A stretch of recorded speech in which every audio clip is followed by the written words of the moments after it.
Assalamualaikum warahmatullahi wabarakatuh.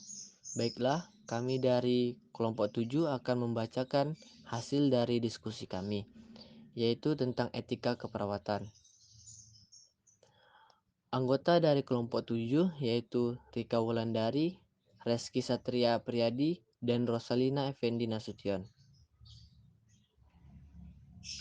Baiklah, yang pertama yaitu masalah hukum dalam praktik keperawatan.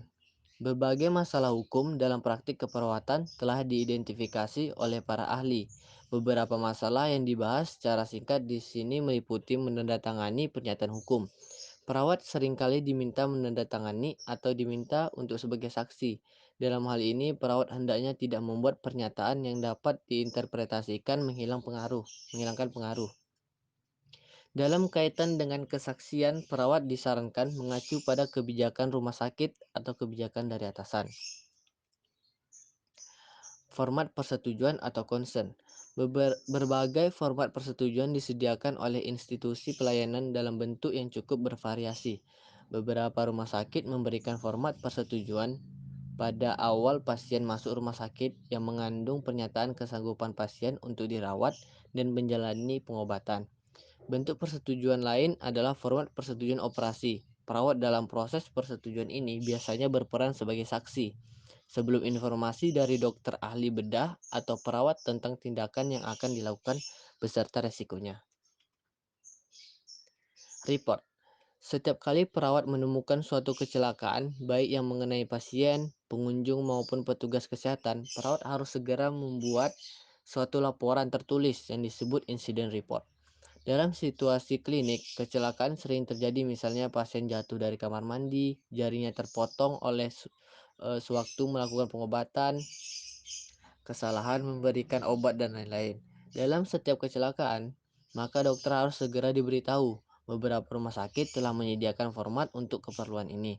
Bila format tidak ada, maka kejadian dapat ditulis tanpa menggunakan format buku.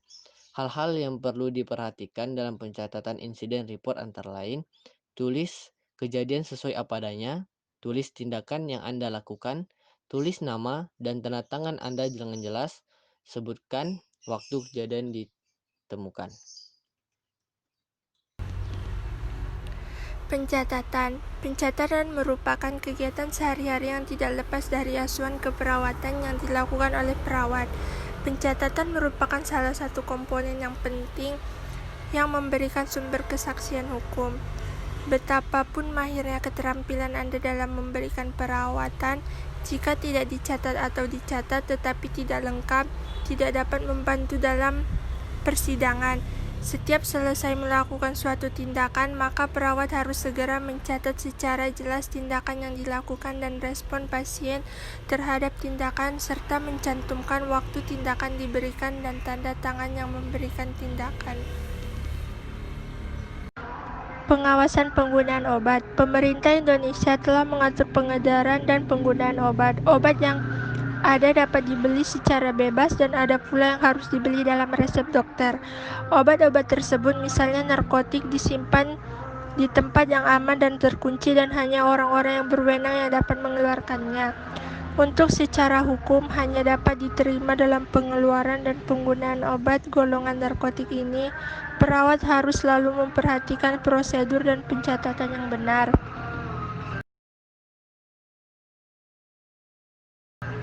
Abortus dan kehamilan di luar secara alami. Abortus merupakan pengeluaran awal fetus pada periode gestasi sehingga fetus tidak mempunyai kekuatan untuk bertahan hidup. Abortus merupakan tindakan permusnahan yang melanggar hukum atau menyebabkan lahir prematur fetus manusia masa lahir secara alami. Abortus telah menjadi masalah internasional dan berbagai pendapat telah diajukan, baik yang menyetujui maupun yang menentang. Faktor-faktor yang mendorong abortus antara lain karena pemerkosaan, pria tidak bertanggung jawab demi kesehatan mental, kesehatan tubuh, tidak mampu merawat bayi, usia remaja, masih sekolah, ekonomi. Kematian dan masalah yang terkait. Masalah hukum yang berkaitan dengan kematian antara lain mengikuti pernyataan kematian bedah mayat, otopsi, dan donor organ. Kematian dinyatakan oleh dokter dan ditulis secara sah dalam surat pernyataan kematian. Surat pernyataan ini biasanya dibuat beberapa rangkap dan keluarga mendapat satu lembar untuk digunakan sebagai dasar pemberitahuan kepada kerabat serta keperluan asuransi.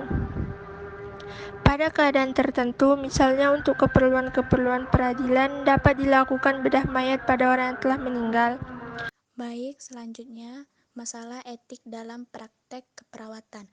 Adapun permasalahan etik yang sering muncul banyak sekali seperti berkata tidak jujur, bohong, abortus, menghentikan pengobatan, penghentian pemberian makanan dan cairan, eutanasia, transplantasi organ serta beberapa permasalahan etik yang langsung berkaitan dengan praktek keperawatan seperti evaluasi diri dan kelompok tanggung jawab terhadap peralatan dan barang.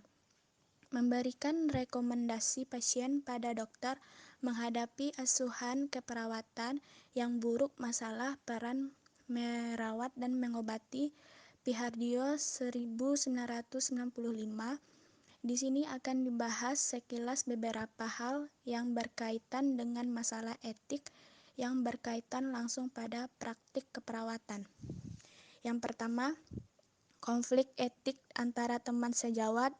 Kedua, menghadapi penolakan pasien terhadap tindakan keperawatan atau pengobatan. Ketiga, masalah antara peran merawat dan mengobati. Keempat, berkata jujur atau tidak jujur. Yang kelima, tanggung jawab terhadap peralatan dan barang. Strategi penyelesaian masalah hukum. Malpraktik masih menjadi topik dalam dunia kesehatan. Berbagai praktik kesehatan, termasuk keperawatan, ini sudah diarahkan untuk mencegah terjadinya malpraktik. Berbagai UU praktik kesehatan telah mulai diupayakan untuk memberikan arahan bagi praktik profesional dan perlindungan bagi praktik kesehatan. Peradilan profesi semakin banyak dibicarakan bagi pemikir hukum kesehatan, misalnya Perhuki dan pemerintah, yang nantinya dapat memberikan pengayoman hukum bagi tenaga kesehatan dan bagi masyarakat.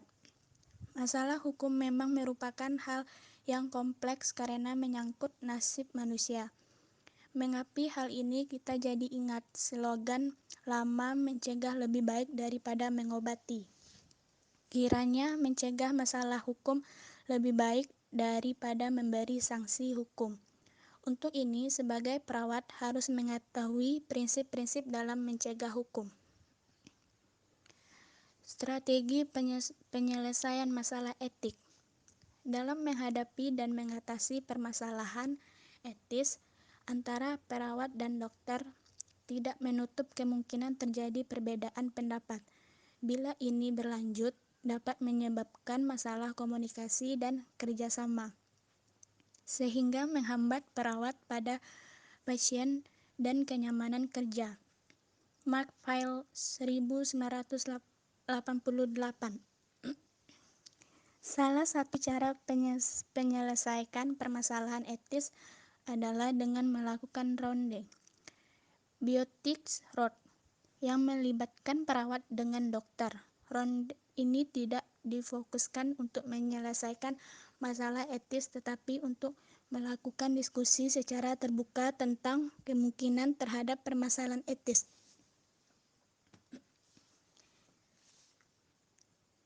Kesimpulan, masalah hukum memang merupakan hal yang kompleks karena menyangkut nasib manusia. Mengapi hal ini kita jadi ingat slogan lama, mencegah lebih baik daripada mengobati. Kiranya mencegah masalah hukum lebih baik daripada memberikan sanksi hukum. Untuk ini, sebagai perawat harus mengetahui prinsip-prinsip dalam mencegah hukum. Berbagai permasalahan etik dapat terjadi dalam tantangan klinis yang melibatkan interaksi antara klien dan perawat. Permasalahan bisa menyangkut penentuan antara mempertahankan hidup dengan kebebasan dalam menentukan kematian. Upaya menjaga keselamatan klien yang bertentangan dengan kebebasan menentukan nasibnya. Dan penerapan terapi yang tidak ilmiah dalam mengatasi permasalahan klien. Dalam membuat keputusan terhadap masalah etik, perawat dituntut dalam mengambil keputusan yang menguntungkan pasien dan diri perawat dan tidak berentang dengan nilai-nilai yang diyakini klien. Pengambilan keputusan yang tepat diharapkan tidak ada pihak yang dirugikan sehingga semua merasa nyaman dan mutu asuhan keperawatan dapat dipertahankan.